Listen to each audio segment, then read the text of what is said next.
Terkait dengan tarif pengacara dalam mengurus perceraian, banyak sekali pertanyaan-pertanyaan yang ditanyakan kepada kami, misalkan berapa tarif yang sebenarnya.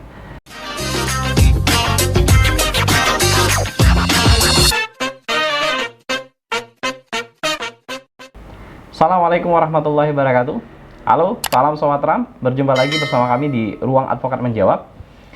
Jadi, hari ini saya akan berbagi informasi terkait dengan banyak hal yang ditanyakan oleh Sobat Ram berkaitan dengan tarif pengacara, khususnya dalam menangani kasus perceraian. Jadi, banyak Sobat Ram yang bertanya di kolom komentar terkait dengan tarif pengacara dalam mengurus kasus perceraian, dan banyak juga yang langsung meng-WhatsApp saya, berapa tarif pengacara untuk menangani suatu kasus perceraian. Nah, kita akan kumpas terkait dengan tarif atau jasa pengacara dalam menangani kasus perceraian ini.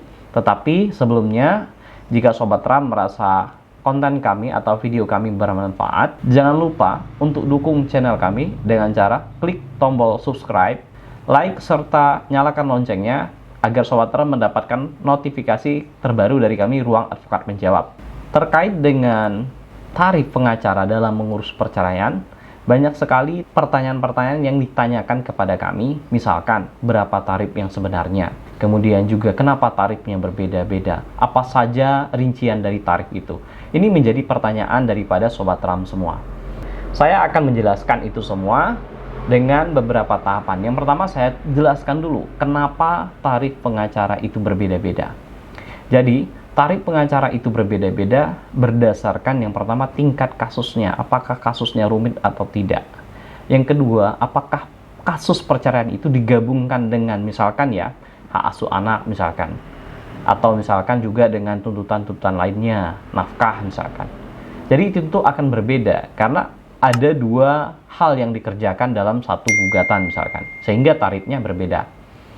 Kemudian membedakan itu terkait dengan masalah popularitas atau keilmuan daripada si lawyer. Semakin berilmu pengacaranya, semakin hebat dia, semakin terkenal dia, tentu tarifnya akan semakin tinggi. Kita ambil sampel misalkan, pengacara kondang seperti Hotman Paris misalkan, ya tentu tarifnya miliaran untuk menangani kasus perceraian misalkan. Nah, ataupun pengacara-pengacara senior lainnya, tentu akan berbeda. Itu dari sisi terkenalnya. Sisi keilmuannya, misalkan sudah sampai dengan strata 2, strata 3, tentu keilmuannya berbeda. Dan juga akan mengenakan tarif yang berbeda juga. Yang berikutnya, terkait masalah jarak. Jadi, pengurusan suatu kasus perceraian, misalkan antara kota A dan kota B, jaraknya jauh, ya tentu tarifnya akan tinggi. Karena akan menyangkut masalah operational fee atau uang operasional yang akan dikeluarkan oleh pengacara tersebut.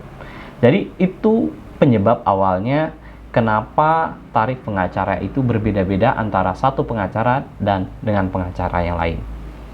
Kemudian berapa sih tarif pengacara untuk mengurus perceraian? Untuk mengurus perceraian itu tentu berbeda-beda.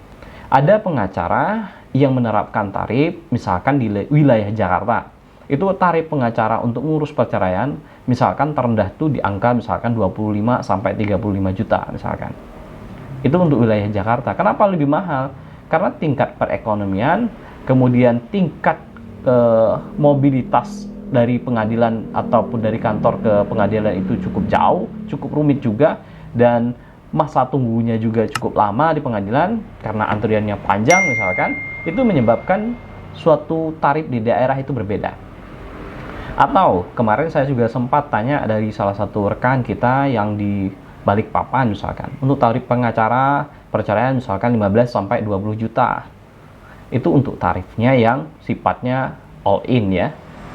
Ada juga yang di daerah tertentu ya mengenakan tarif misalkan 5 sampai dengan 10 juta. Ini tergantung situasi dan kondisi, misalkan kasus, misalkan kondisi keuangan klien, misal juga tingkat kerumitannya, misal juga jarak untuk penanganan kasusnya.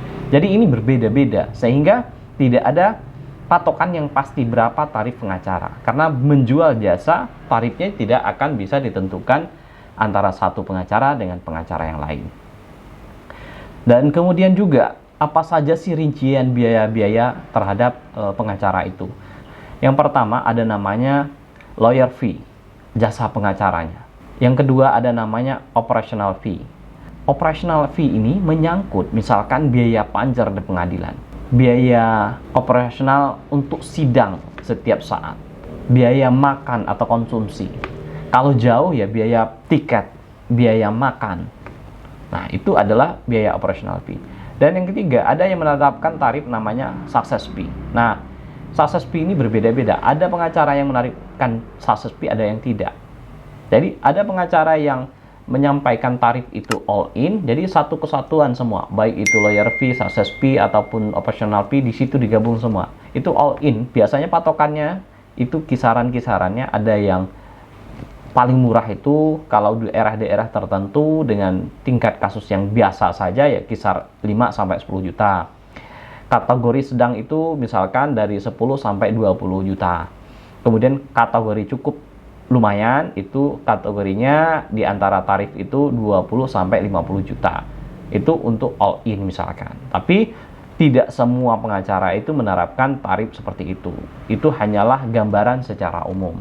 Nah, untuk yang diketahui oleh Sobat Ram semua. Jadi, tarif pengacara itu berbeda-beda karena dilihat daripada kerumitan kasusnya, misalkan kasus perceraiannya suami tidak setuju atau istri tidak setuju misalkan. Nah, ini akan menjadi berbeda. Atau di dalamnya ada gugatan hak asuh anak misalkan, juga akan berbeda. Atau ada nafkah yang diminta di dalam gugatannya juga, tentu tarifnya akan berbeda-beda. Dan itu memang fakta yang demikian. Karena itu menjual jasa dan tarifnya berbeda-beda. Semoga video ini bermanfaat, tentunya juga bisa membantu Sobat Ram melihat gambaran untuk menggunakan jasa pengacara dalam pengurusan perceraian. Terima kasih. Assalamualaikum warahmatullahi wabarakatuh. Salam Sobat Ram.